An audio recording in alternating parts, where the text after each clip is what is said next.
Hello, I'm Chris Flisher, and welcome to Turning of the Wheel, an intelligent, lively discussion on astrology, art, and adventure. Timing is everything, and as the great wheel turns, we are best prepared when we are best informed. Join me as I explore the current planetary alignments and offer insights for coping with change. Educational, informative, enlightening, the Turning of the Wheel is a welcome pause in your daily swirl of constant change. Through intelligent discourse, inspired guests, and educational segments, I will help to enlighten your knowledge of astrology and guide you to accept change as the great wheel of life turns. Call in with your questions and speak with some of the greatest visionaries in the time-tested practice of astrology. Turning of the Wheel, Astrology, Art, and Adventure with Chris Flisher, each week on Turning of the Wheel podcast.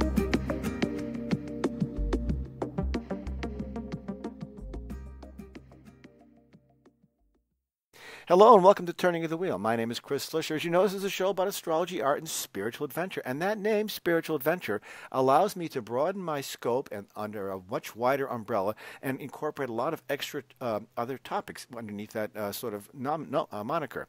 And in that, I like to explore infinite possibilities. There's a pun in there somewhere. You'll hear about that later. But anyway, before we get started on my guest who's coming up, I'm very excited to have on.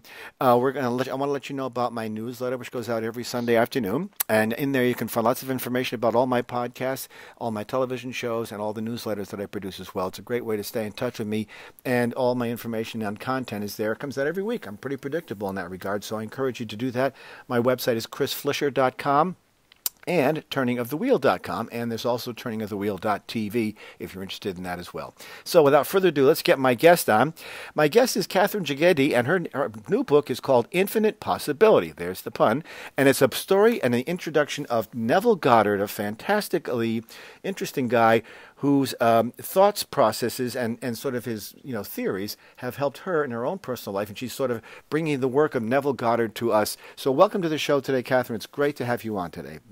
Thank you, Chris. Lovely to be with you. Yeah, it's great. So interesting. How did you get involved with Neville Goddard? I heard of him years ago, and I was always intrigued by him, but I never really pursued it. And then when I saw your book, I'm like, wow, I've got to speak to this woman about this. This is just a wonderful topic. Okay, so we were introduced as children in my family to New Thought philosophy. Even though Neville didn't sort of associate himself with New Thought per se, he falls under that genre for most people.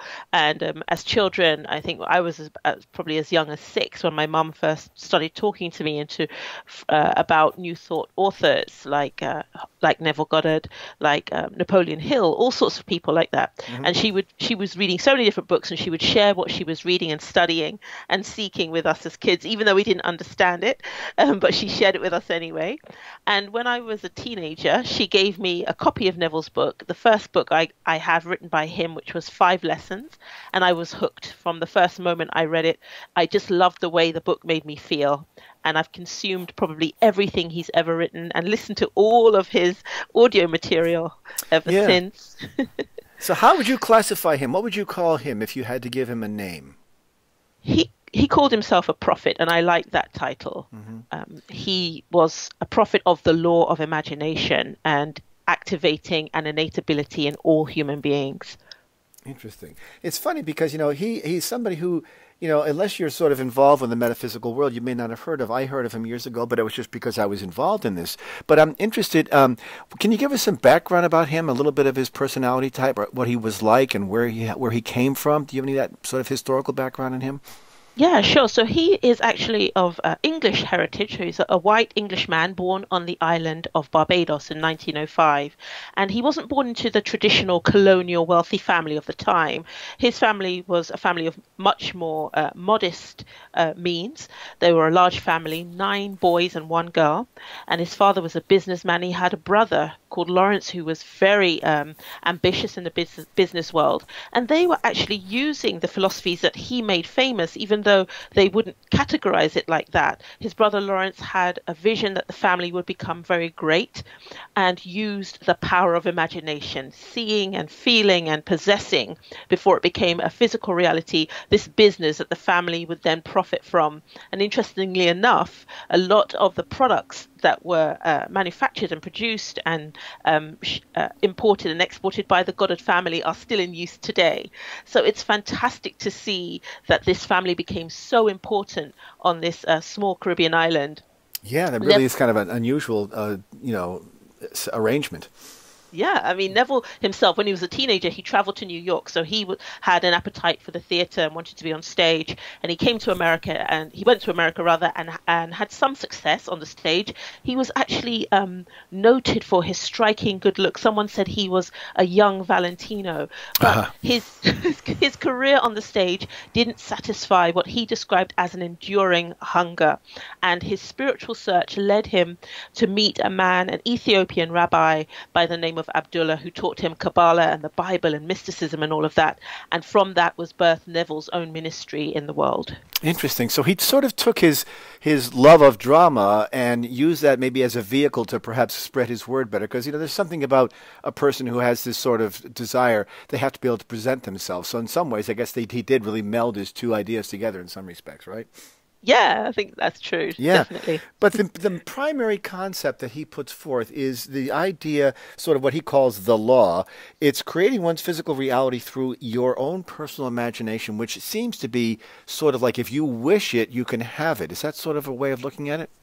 I think that's the way it was interpreted. But what Neville was saying was that even though we are physical, flesh and blood human beings, our authentic self is actually the substance known as God or the creator. And people have different words and terminology for what they believe the source of all that exists is. For me, I use the word God, but honestly, people should be free to use whatever word they want. What he was saying was that being of the same substance of God, that we too are creators. So it's more than just wishing it. In fact, people will find from experience that wishing something very rarely produces any results, because there are quite specific requirements to the ability to meet if one is going to be able to create what they want or to experience what they want in their everyday lives. So how did he manage to do that? What was his approach? So his idea was that our memories have been lost through the process of being born into the world. We've forgotten that we are God. And this faculty of the human mind known as imagination, which we generally believe to be our ability to perceive things that aren't yet physical facts, he says is this substance of the creator. And out of that, all things emanate. So even if we think about the most fundamental particles of existence, if you like, subatomic particles and the bits they're made up, the thing from which those things come is this creative source. And that is the thing that exists in every human being. And by working with your imagination, by thinking about what it is you want, and then getting into an attitude that makes you feel as though you already have it, you will in some way that's not known to us be able to bring that about in your world. So he lays out a number of techniques for actually helping us to train ourselves to not only recognize our imagination, to understand how it works, to be able to communicate with it, and to be able to manipulate it, if you like, into doing what we want. When you mention the idea of memory, is this sort of a subconscious sort of memory that may be part of us when we're born? Is this sort of a inherited memory that he's referring to?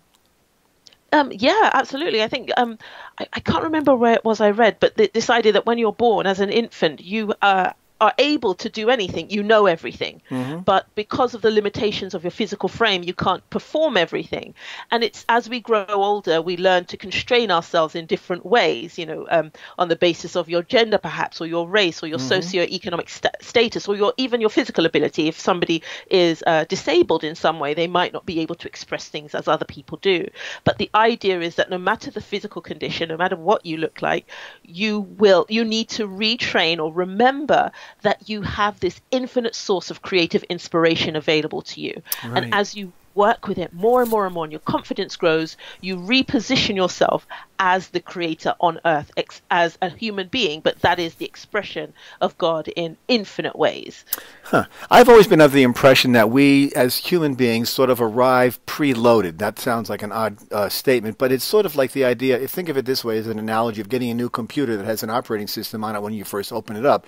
And so there's already data or memory or knowledge or wisdom in us when we're first born that is brought down through us, through our parents and through our heritage. And so it makes sense to me that we would come with it's some of the reasons why we have certain inclinations towards certain occupations or affinities we have with certain peoples, because we inherit much of that from our mother and father, and we sort of see that pass through. Oftentimes you'll see children of writers go on to become writers, children of musicians become musicians, or they have a strong linkage there. It's almost as if that is passed on through. Now that is cultivated probably because of the environment in which they're raised, but is that the sort of thing that you think he's referring to?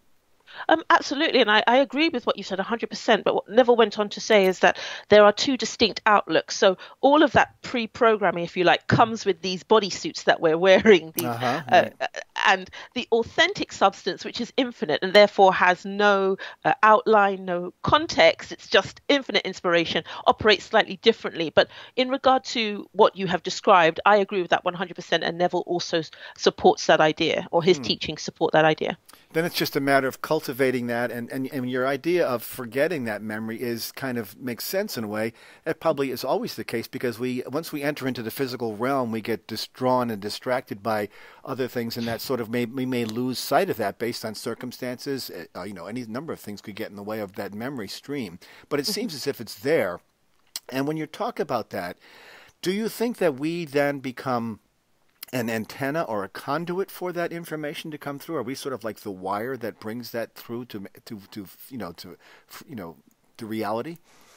Absolutely. And then what happens is that, what I'm aiming to do in relation to that is to help people to regain their memory through reestablishing a connection between this source of infinite creative inspiration and their physical beings. Because what we are doing through our different expressions of humanity is actually showing all of the infinite possibility of creation, if you like.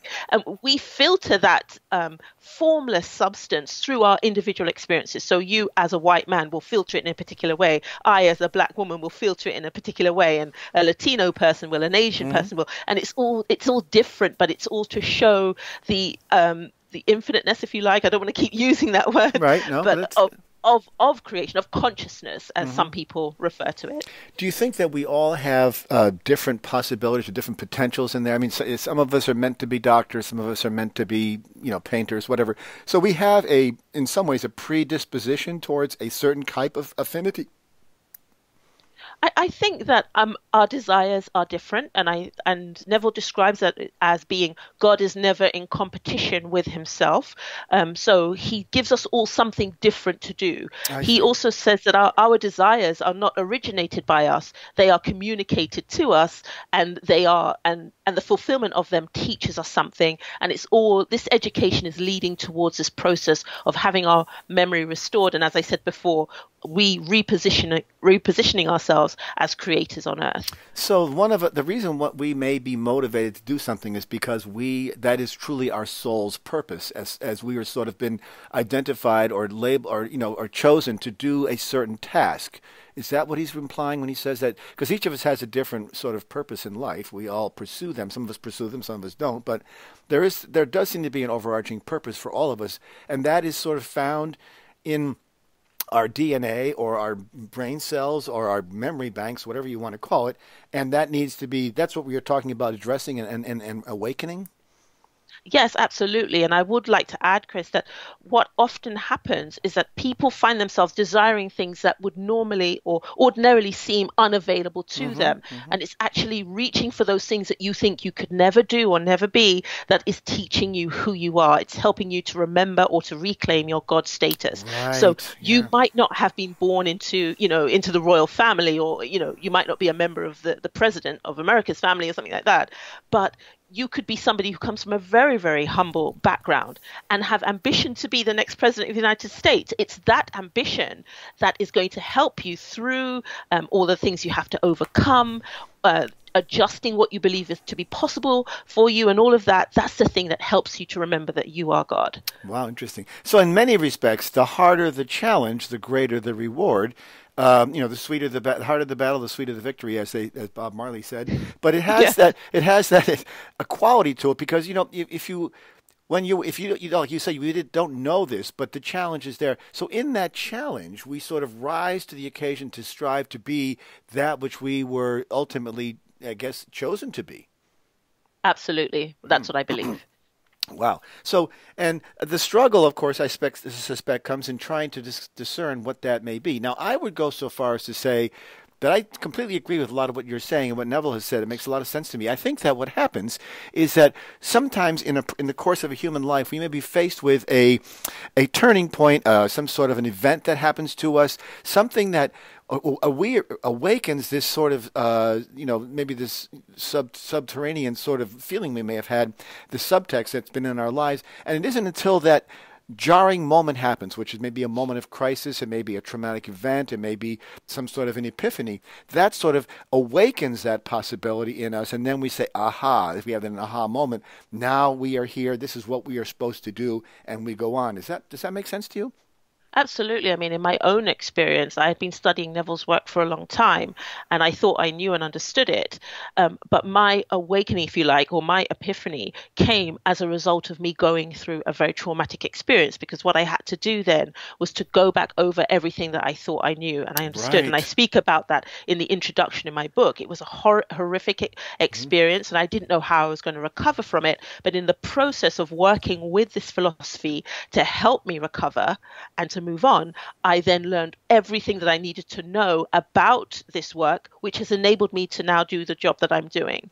Right. That's a critical point, I think, because I think many of us, the same thing has happened to me. I've come to that point. I came to a point in my life where things suddenly went really, really wonky very quickly, and I had to wrestle with all the things I thought were real, I had to redefine my sense of reality, my sense of purpose, my whole sense of being, everything about me, my responsibilities, all changed within a matter of a year or two, and I had to address them, and it did force me back to look at what I was doing, and it also gives you the ability to say, it gives you a sense of perspective saying, gee, life is short. I don't want to be wasting my time doing this. I should be doing something better or grander or more meaningful.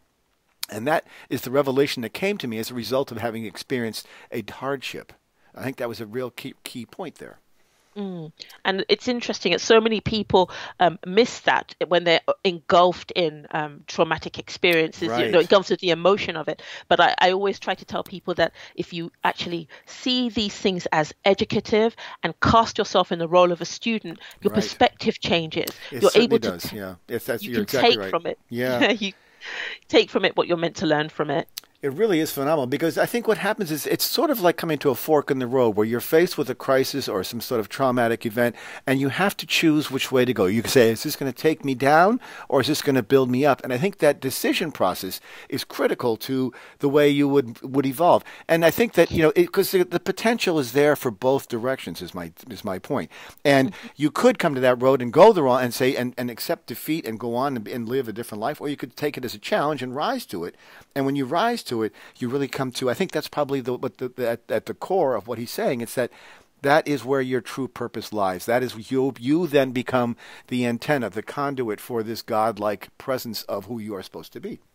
Absolutely. And the beautiful thing is that every last one of us will go through something like that. No one escapes. I know it can appear sometimes that some people have all the luck, but even those who seem to have it all, they will experience some trauma because we all have to go through it. I see it as a purification process, like putting impure gold into a furnace, and the stuff that comes out is so much more valuable. Interesting. So I guess that people would probably realize this in different forms, though, too. I mean, it may not be something as traumatic as perhaps you or I have been through, but it may be a revealing moment where they suddenly stop and say, "I've got to do something different here." I mean, many people might argue that they haven't had that happen to them yet, and I guess it could arrive at any point in time, right? Absolutely. I mean, some of Neville's ideas are going to be really radical for people to experience, but he also taught that this is not our only outing. So the person you are today, you get another go at this. Now, if that might be too much for some people to swallow, and I accept that, if it's too much, I say leave it alone. But the idea is that we're going to cry at some point, even if it's the loss of someone you love. Nobody escapes. Life might seem wonderful, and this trauma or this shock or this horrible event comes out of nowhere. Everybody's going to go through it. Nobody escapes. But it's not that we should become preoccupied with it. As we've said, it's just to take whatever learning is contained in that for you. Yeah. So he was he sort of believed in hardship in some ways, and I'm saying that because much of what you're saying, and perhaps he is too, is that we have to have this moment where we come to for lack of a better word, come to Jesus moment where we have, I'm sorry, I had the best way I could illustrate it, where we have this moment where we sort of take stock of ourselves and say, okay, what do we do now? How do we get forward? And I think it could be, like you say, we all experience death. We all lose people. We lose our parents. We lose friends. We lose pets, all things that are near and dear to us. And those moments may be what help us take on that mantle of courage. And I think it does require courage and the ability to see it as a defining moment and then march on forward from there. You have to be able to recognize that. And perhaps those people don't always recognize those moments. No, I don't. I think so, and it's also relative to the individual. So some people are able to endure great suffering, and some people are not. They're much more delicate or fragile. So the thing that they go through that to me might seem like nothing will be momentous or monumental in their lives. So it's a question of what the individual goes through. I think that sometimes there's a little bit of policing that goes on. We kind of judge each other by appearances, but we really don't know what someone's going through. If I can just quickly insert this, there was a famous British fashion designer who recently committed suicide, and it was Kate a shock Spade. to him. Well, you know about the story. And so, look, from all appearances, this woman is talented, she's beautiful, she's rich, she's popular, she's famous, she's all of these things, but her depression was a suffering that she was going through. So it wasn't something that a traumatic event that we could point to and say, oh, look, that happened, her house burned down or whatever. But the suffering was sufficient to cause her to end her life. Now, I don't know about anyone else, but for me, that is the equivalent of a physical trauma. So it's all relative. Right. Now, what would be Neville's sort of take on her or outcome of that? Would she be sort of in a situation where she experienced the trauma and now she goes on to become something much different in her next iteration? Yes, that's exactly it. So we're allocated a finite amount of time. We're given some desires that we must fulfill, and they teach us something. We also go through challenges that we overcome or not, and they teach us something. And then he says we're restored to life to continue our education. And I know that that's sort of not something that everybody can accept, but it's something that I believe to be true.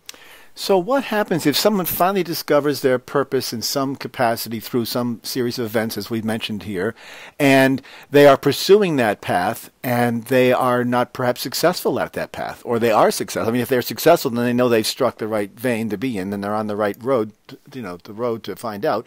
But what happens if they are in a spot like that and they're not making progress? Does that mean that they have foregone their true duty, or if they're misled, or they're off track a little bit? How would you address that? I think the thing to say is that we are guaranteed success if we are able to successfully use the law of imagination to fulfill our objectives ultimately. So this doesn't mean that we sit down and fold our arms and don't do anything and hope for the best or wish for the best. We're going through the courses of our everyday life. But what you will find is if you have a desire, I don't know, to start a company, most people will do all the things that are necessary to start a company. There's nothing wrong with that. But what Neville is saying is that the power behind that must be the law of imagination. So you're holding in mind and holding within yourself the feeling of already being a successful business owner. I see, yeah. So you're doing... Yeah, that sort of goes along with the idea of, and this is going to sound irreverent, but it's not, sort of fake it till you make it. And I don't mean to fake it. What I mean is to go through the steps of actually visualizing and living that life, then it will therefore manifest. Yes, but it was important that he wanted to emphasize that you're still going through the normal rigors. But what will happen is that you recognize that it's not what you're physically doing that's going to bring about the result you're looking for. It's actually this attitude or this mood or this conviction that you already have what you want. And that conviction will lead you into a line or bring you into alignment with all of the things that will make it possible. What will happen is people who neglect to do that will find that they will exhaust every avenue available to them and not achieve what they're looking for. It doesn't mean that the desire was wrong for them. It just meant that they were meant to have that conviction along with what they were doing. I see. So it doesn't necessarily spell success or whatever, arrival at some sort of destined place in your life.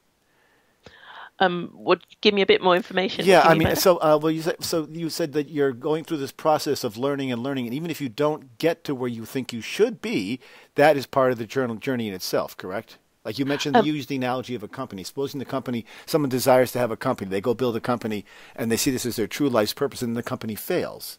Does that mean? Yeah. So what I'm saying is that if it fails, it's because they haven't added the law of imagination or employed the law of imagination to its success. I see, yeah. So you have to sort of, it's more than just saying, I want to be something. I want to be a doctor. It's more than just saying that you want to be a doctor. You've got to have a certain internal dialogue that is perpetually on track and on beat and focused with that singular goal. You can't have self-doubt in the middle of that, which is a very human characteristic, right? Is that kind of what you're saying? Absolutely, that's correct. And it's this commitment to the end goal. Yes. Mm-hmm. And doubt is such a destabilizing force, and it will actually cause you to put down or to lose focus on feeling that you are already this thing. So obviously, if you want to be a doctor, you have to go to medical school. They're not going to turn you loose on people without doing that. But could you imagine if you were somebody said to you, oh, you could never be a doctor, but you know that's what you want to do, you progress or you pursue it, and then because you are holding in mind that this is what I am already, you will find that you'll be successful in that endeavor. Right, and I guess it all depends upon your definition of success too. You know, I mean, I think of a painter who wants to be a famous painter and starts painting wonderful, beautiful stuff or whatever they're doing, and they're not getting anywhere. That's not based on their lack of talent or lack of desire. It may be based on sort of the realm and the world in which they are in and where they're recognized. And of course, what I mean by that is that they may not become a famous painter, but they are a painter if that's what they want to be. They are a painter.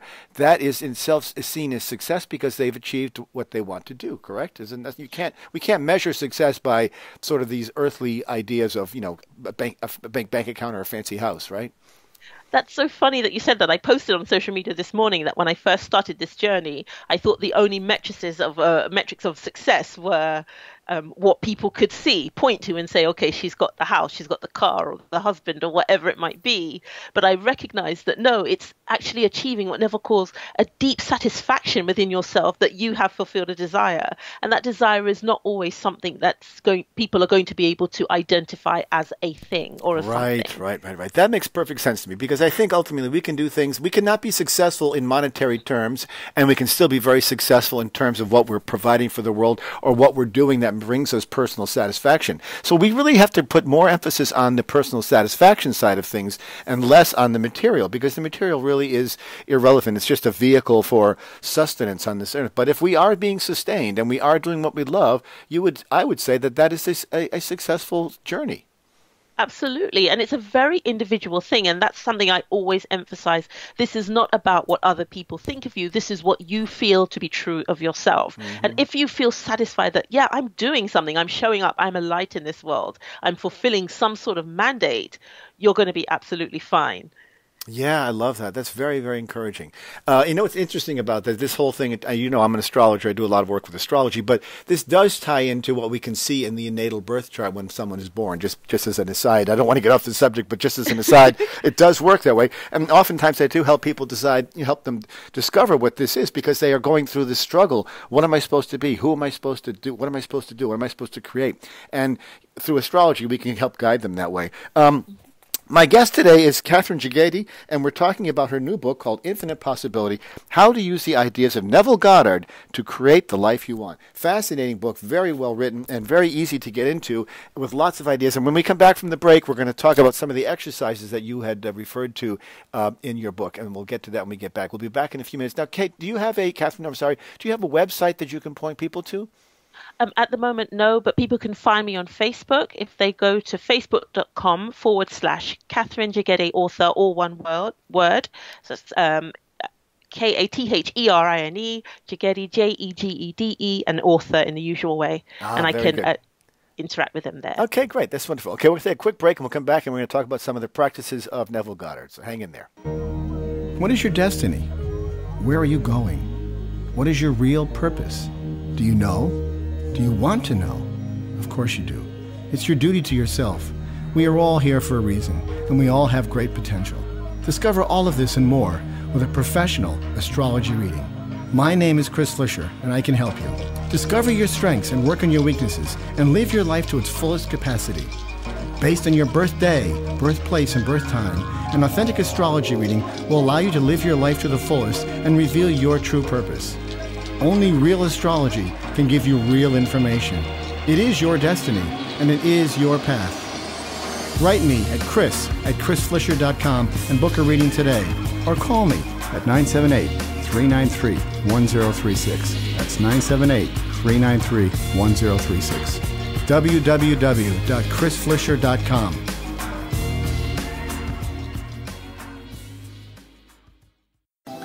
Astrology is the science of spirit, and it can serve as an invaluable aid in making the difficult choices in life and seeking truth in all the directions we choose.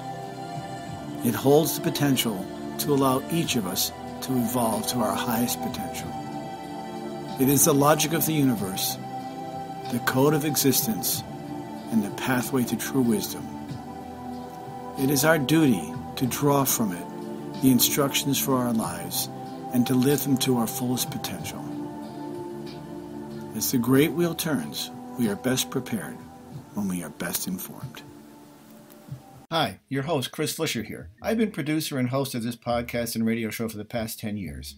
My goal has always been to provide enlightening, progressive, and logical discussions about where we are as a species and how we move ourselves further down the road towards our greater potential. I believe astrology provides a great tool for observing our progress and awakening our consciousness to becoming a whole, better, and more complete individuals. I have sought to invite the best contemporary guests, thought leaders, and progressive minds to discuss topics that concern us all, regardless of your beliefs. Consider making a contribution through PayPal to help keep the great wheel turning so that I can continue for the next 10 years along the same enlightened path. As always, I thank you for your support. Okay, welcome back to Turning of the Wheel. My guest today is Katherine Jegede, and she's the author of Infinite Possibility, How to Use the Ideas of Neville Goddard to Create the Life You Want. Neville Goddard was an English prophet, for lack of a better word, as you have mentioned yourself. Not so much a prophet in that he was walking on water or anything like that, but he has this ability to sort of look at life through a lens that brought about a realization that we have the ability with each of us to perform a certain task that maybe perhaps is part of our destiny, part of our karma, for lack of a better word as well, that allows us to. And we have to fulfill that. And oftentimes we come to a turning point in our lives where that becomes obvious to us and it becomes apparent that this is what we should do and we pursue it. Some of us may suppress that because we think we got to build the house, we got to raise the kids, we got to get the cars, we got to get to work.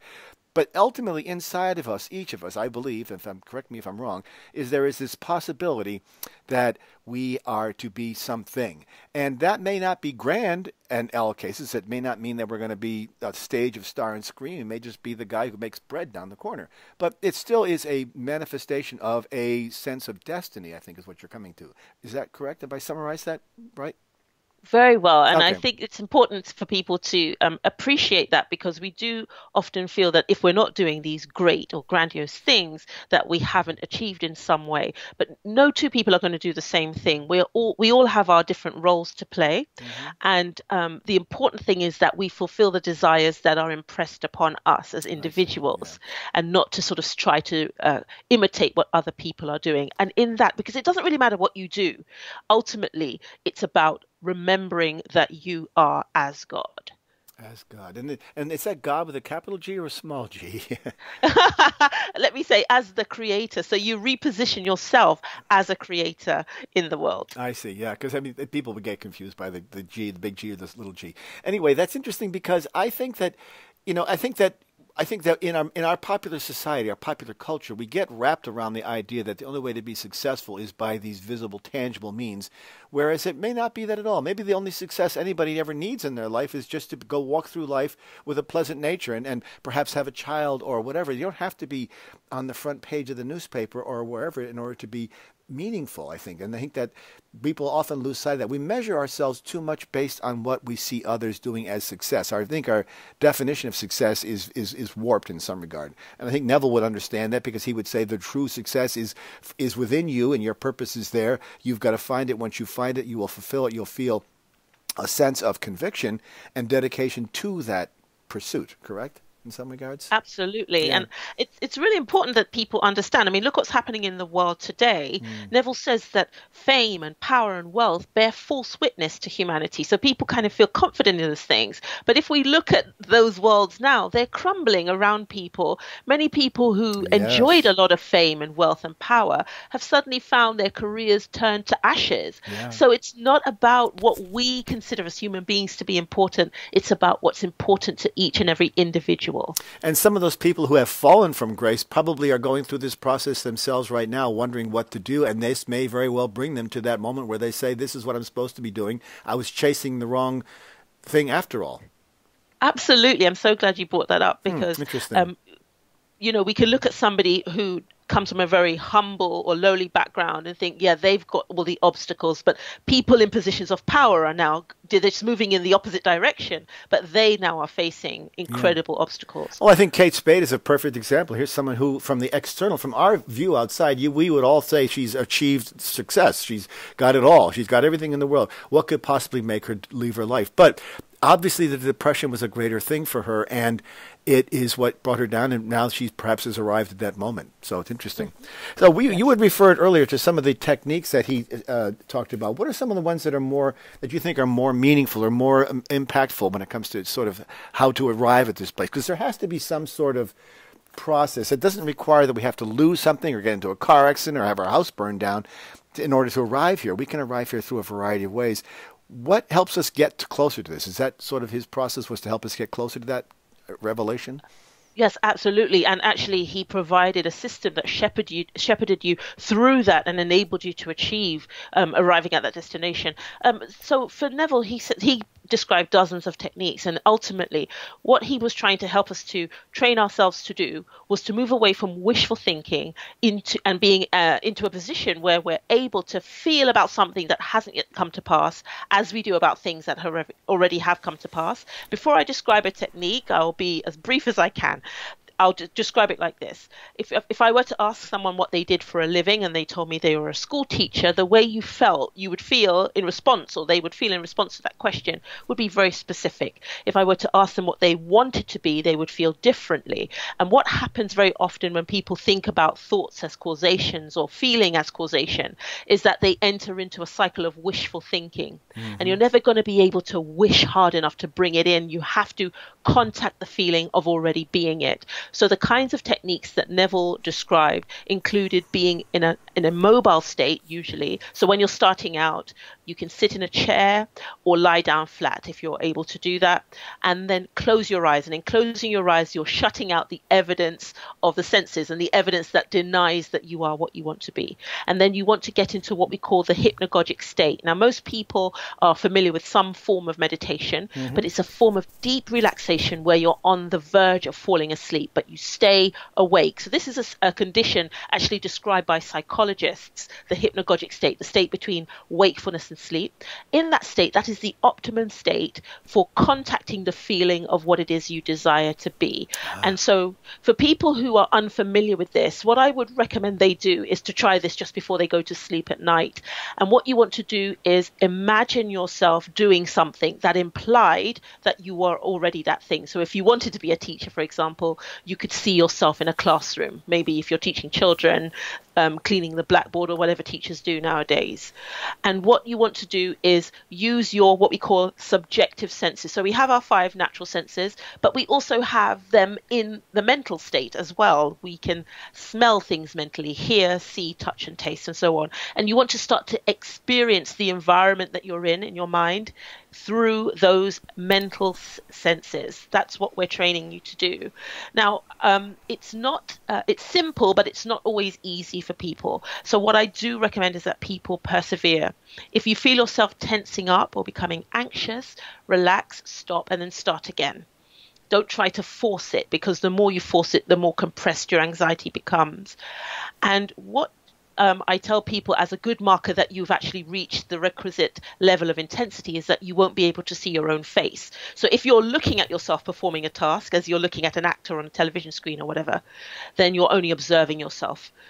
But if you cannot see your own face, you have done what Neville calls entered the picture, and you stay there until you feel almost a joyful explosion. It takes place in you. Something erupts in you, and you return to the surface full of joy.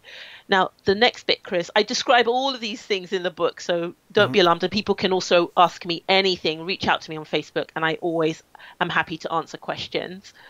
The thing to do is to keep it private. It's absolutely important that you do not discuss what you're doing with anyone. You must keep it secret, because what you don't want to do is to sow the seed of doubt, which is a very destabilizing force.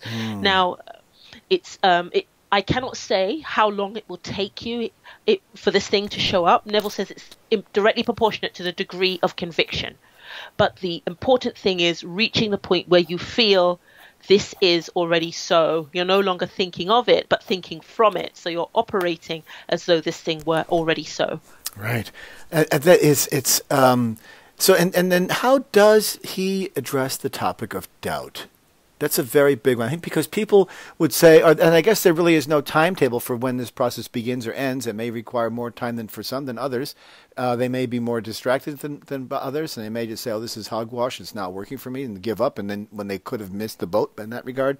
But when you're in this process, you know, what you're really doing is you're digging deeply into your memory bank to sort of find what it is that you're supposed to do. It's almost like, what am I supposed to do? Show me what I'm supposed to do. And maybe we'll expect the lightning bolt to come out of the sky and the big words to go across the world and say, this is what you're supposed to do. It's supposed to announce that. But when we have this, when we don't see because we, I think as a species, are very impatient. If we don't see the results of what we want immediately or soon after we've started this process, we're going to say, oh, I guess that was the wrong task for me. How do we wrestle with that? Is it just a matter of perseverance and tenacity? Absolutely. But what you want to do is at the point of conviction. So when this joyful eruption happens in you, you will know that it's done. So you're left without any doubt that it's done. What happens is that we start looking for signs. If we find ourselves doing that, then we are allowing doubt to creep in. So what Neville recommends, or I don't remember if it was me, I don't know where Neville ends and I begin, is just re-evoke that feeling. You can recall the feeling that you had when you felt certain that the thing was yours. But he said to avoid a miscarriage of this seed, it's to keep it secret. That's the thing that's going to protect you from doubt. It's when we look for reassurance from another person, we might get a facial expression back or a comment back that has nothing to do with what you think it does, but you're so nervous about what you're doing that anybody who doesn't immediately sort of confirm it or say, yes, this is good, or it's definitely going to happen, can cause you to become afraid. So definitely keep it secret. If you find yourself looking for signs, stop, do something else, think about something else, and then go back to evoking the feeling. You can also say things like, thank you, thank you, thank you, or this is wonderful, or something else that helps you to remember that this thing has been done. Right. That makes sense, because I think if you bring it out into the public conversation, or you tell your friend or your wife or your husband that you want to be this and you start talking about it, you automatically, the elephant's in the room, so to speak, and you can't really avoid it anymore, because there's going to be measurements that will be put on it, how successful you are, how not successful you aren't, what kind of progress have you made, what kind of money have you spent pursuing this or whatever, if you're going back to school. So keeping that a secret allows you to really, it's your little cherished thing, and you want to keep it that way, and maybe perhaps until you arrive there. Or I think that I see your point. I think that by bringing it out into the world, you sort of taint it in some ways. Yes, absolutely. Or diminish it. Yeah. Mm-hmm. So, I mean, it's really wonderful if you think about it. If you wanted something, you didn't have a car and you wanted a car, you would talk about it in terms of I want it. So what you're doing is undermining the feeling that you already possess it, which is crucial to success. In your own mind, if you're having a conversation privately, you could talk to your husband or your friend or whatever and have a conversation mentally about this thing as though it already were. So you could say, oh, would you like to go out for a drive today in this car? You have a different conversation and there's no risk of someone looking at you like you've got a screw loose, but you have to do that secretly, and that helps to reinforce the feeling that the thing is yours. Remember, we don't talk about things that we already have in terms of we want them to be. You sort of go through a personal visualization of what you're trying to be is sort of a it's like when you were like when I was a kid, I used to have these great visions of what I wanted to do, and how kids are, they get very imaginative and they're very cute in that regard. But that's really are the seeds of that happening, and you're sort of preparing yourself. But you really, what you're talking about, I think in some ways, is visualization. You're visualizing this internally as if it's already arrived, as if you're already Yeah. there. I mean, Neville didn't love the word visualization, but it's a very easy word for people to understand. But it's important when you visualize, if you like, that you're not observing yourself. You have to be feeling it. You have to be enacting it. That's the only caveat I'd like to include, if you like. Right. It's not just seeing a picture. It's actually experiencing what you're seeing. Yeah, that makes sense because otherwise it's not as genuine. You're just sort of daydreaming at that point. Absolutely. Yeah, visualization sort of implies daydreaming, and you're not just going to get there by wishing. It's the same as wishing, I guess, what you're saying, right? Absolutely. Yeah. So some of the other things that he talked about, I think, that are interesting, and I know that these are things that people are probably going to ask when they read this or ask this question about this, is what's the story when it comes to failure?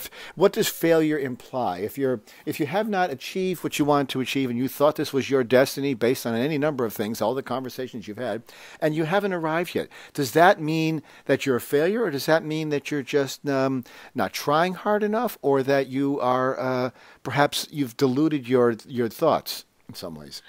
Okay, so a couple of things relative to failure. One of the things is that the thing just might not have shown up yet. So sometimes we think we know when something should happen, but it's going to happen a bit later in our life. And that's because all of the people who are involved in what we're doing need to be positioned as well. So like you said before, we are very impatient. We think, okay, I should be a successful business person at age 32 or 33, but really that business is going to yield the best results for you when you're 45 or 48. So it could be that the thing just hasn't shown up yet, that you haven't failed. It's just a question of waiting a little bit longer. Another thing is, if you really know that something should have shown up in a natural, normal, reasonable period of time and it hasn't, then it's probable, the most likely scenario is that some requirement while doing the process wasn't met. So the techniques of prayer are very, very specific, and they do guarantee results. And I've tried to be as detailed as possible and made the language as easy as possible so that people understand that there are distinct steps and requirements that need to be met. So it's just a question of going back over what you've done and giving it another go. Mm-hmm. Always believe or understand that there is nothing wrong with the process. We just might not have met a requirement somewhere along the line. Right. You may have missed a step, and that just requires more a refining of the process. I think the difference that many of us might see in this is the difference between I want and I am. I think that I want implies that I want to be a doctor. I want to be a writer. But when you say that, that implies a desire towards a goal of, something that you envision yourself doing. Whereas I am sort of implies that you're already there. Is that a safe statement? That's absolutely correct. And that's the thing that's so important for everybody who comes to this work to understand. You're being trained or guided through the process of learning to, I suppose, calibrate or train your internal apparatus, if you like, to getting to that point of I am at will about anything that you want, and then watching it show up. Because what our desires, what we must do with our desires, or how we should view our desires, is that they are going to be fulfilled through us. They're here to show something, to contribute something to the global community. So it's a question of helping us to become those conduits through which our desires are manifested in the world. Right. And it's in the I am. Interesting. As an astrologer, people often come to me, the thing they come to me for is what should I do with my life and when am I going to fall in love? The obvious questions. Or when is the right person going to arrive? When someone... And people are searching. They're searching for meaning. They're searching for purpose. Oftentimes people who are conflicted in their lives are searching for that, and I try to guide them through that. But in this regard, the approach to that is more about how do I find who I'm supposed to be? How do I know I've found the right person? And this is what you sort of have that triggering of that memory. Do you think this is this an easy process to discover what it is? I mean, the ultimate goal, ultimate purpose is to find what you're supposed to be. Supposing you're frustrated in that search, how do you address it? You just haven't found the right approach yet, or what? How does that work? So Neville talked about spending many hours going through the process of sorting out what it is that he wanted to be. And ultimately what he said was, it's a question of separating out what you think from what you feel. So our desires are communicated to us through feeling. You will actually feel what it is you desire to be. rather than what you think you should be. Very often, what we choose to be for ourselves is a combination of what we think looks good or what we think other people think. It's not something that we feel deeply within ourselves. And if we actually just spend our time trying to separate out our thoughts from our feelings, we will arrive at the answer for us. Mm-hmm. What about someone who is old and has been successful by sort of societal means? You know, they have the house, they got the car, they got the bank account. They consider themselves successful. They've contributed to society and they're very content with themselves. And yet there may be this inside feeling that they haven't quite arrived yet. Or do they perhaps not even bother with the pursuit? Maybe they just figure, I'm already here, and they just sort of cast it off as, well, I did my bit and I'm here. Well, every moment that we live, we're contributing something. Mm-hmm. I think that we should live up until the last breath we take and actually pursue fulfilling our desires up until the end of the time that we've been allocated. So it might to them seem like they've done everything, but their last moments of life may be in service to someone else or part of someone else achieving what they're supposed to achieve. And in doing that, they are fulfilling a mandate. So if being a successful person seemed to them to be all they needed to do, but they still feel a hunger, then absolutely there is more for them to do. Mm-hmm. And what they do may be the thing, maybe something that is contributed to someone else's life. I like that. Because I think that in the act of charity, and I don't mean charity out of just monetary terms, whatever, but in the act of altruism is a better word. When you're giving of yourself, that is a great gift in and of itself, and that may be all people have to do is just to give of themselves to help another, and that may be their role. That may be the role is to help another, guide them through their process, and that in itself should be seen as a viable role, right? Absolutely. And it's important, like you were saying before, that we are open to the fact that success is measured in lots of different ways. And success, I don't just mean, oh, congratulations, you've done the right thing. I mean, fulfilling that mandate. I see that as success. Actually, knowing what you're here to do and delivering on that is success. Yeah. I'm curious how Neville himself thought of himself in this regard. Did he see that this was his true purpose, that he was to do this rather than being the actor? Was he sort of misled, or was that just sort of more of a mundane sort of pursuit of his own that he thought he would enjoy? He had a pioneering spirit, so he definitely didn't want to be with the family, be in the business and sort of lording it over the locals in Barbados. Mm-hmm. He knew that he had somewhere to go and that he had people to meet and people to speak to. And so he interpreted those early feelings as being an actor, because they are the people, celebrities of the day, were the people who reached large groups of people. So he did the same thing, even though his work was different. Ultimately, he interpreted that, okay, I'm supposed to meet lots of different people and to speak to them or to perform something to them. It's just that what he performed ultimately changed in the end. And he described himself as, he actually remembered when he was a child, he was told that he was going to be a great gift in the world and a great life. And indeed, his work is really seen an explosion lately, even though he's no longer with us. So he has fulfilled his purpose. Yeah, his gift keeps on giving, so to speak. It's really fascinating in that sense.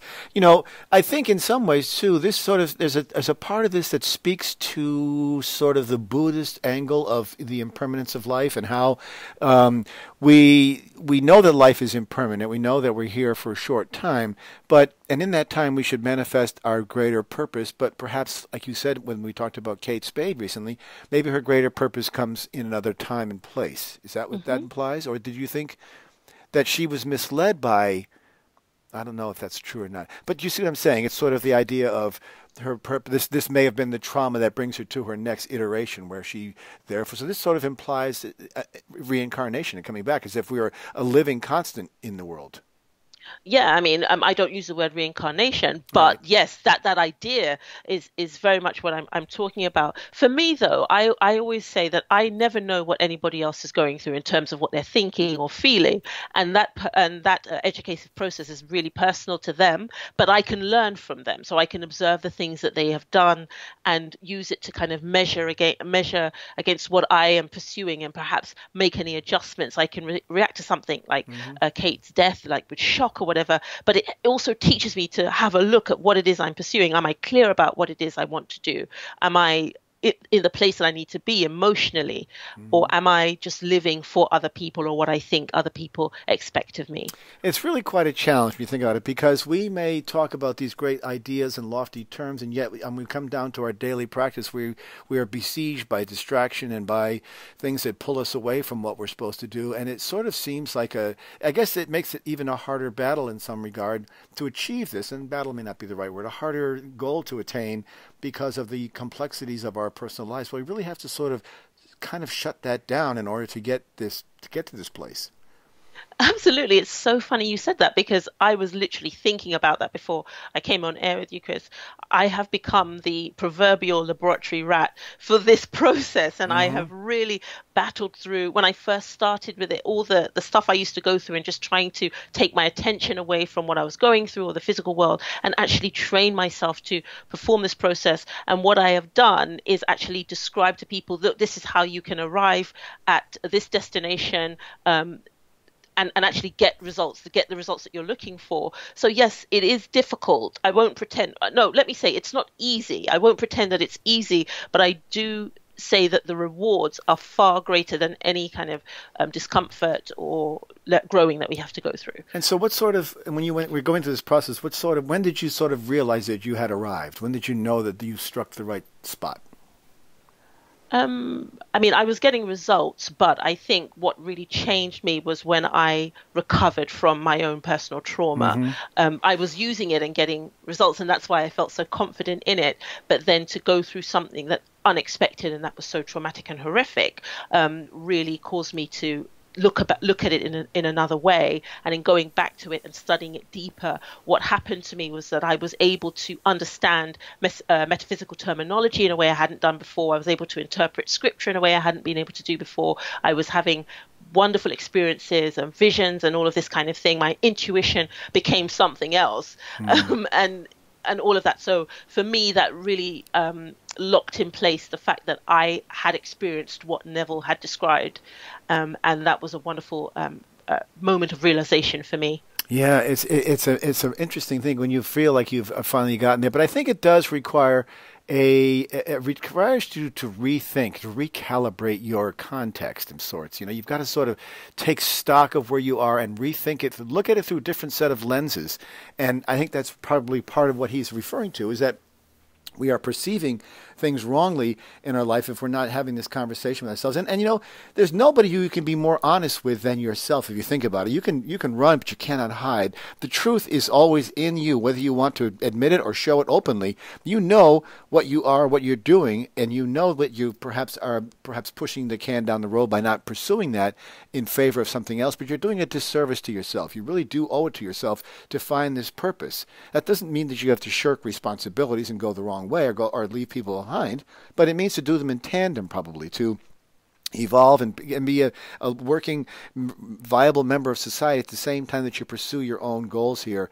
And perhaps you'd have to do them in tandem and with great patience and kindness to yourself, ultimately, because I think it probably is a fairly hard task.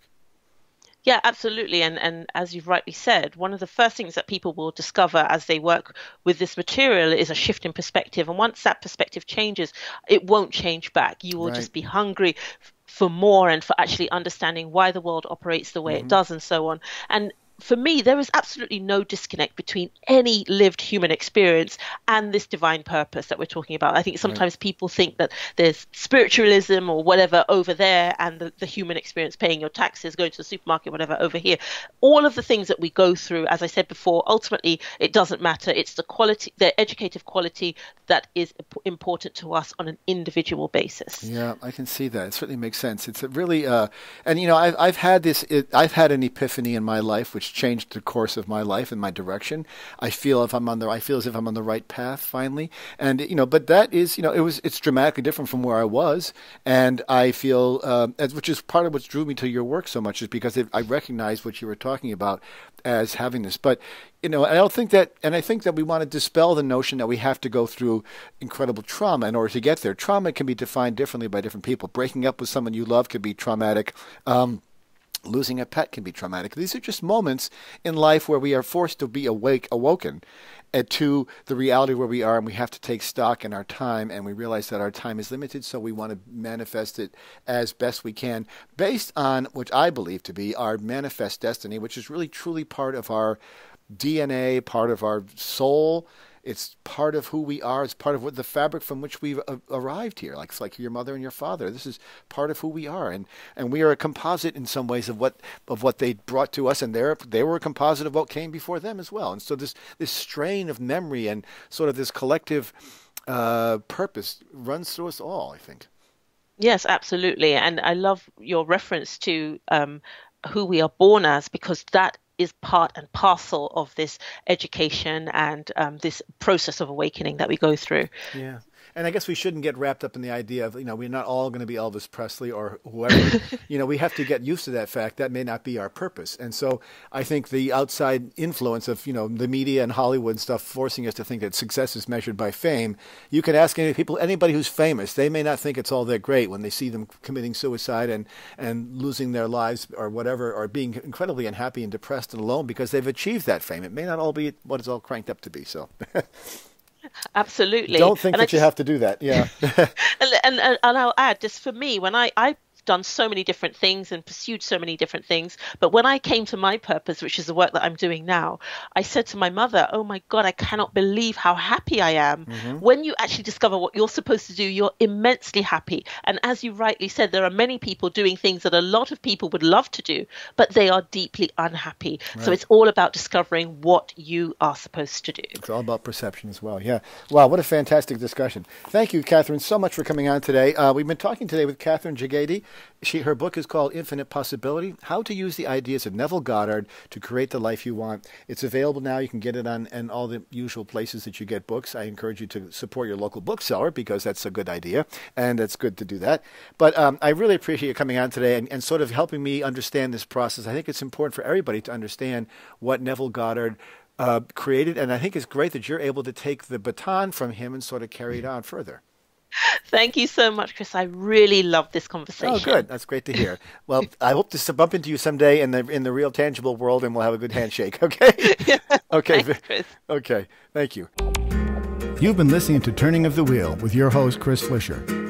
To schedule a reading with me or to order artwork, you may visit my website at www.turningofthewheel.com. That's www.turningofthewheel.com. Or you can call me at 978-393-1036. Thank you. And as always, be open to possibilities.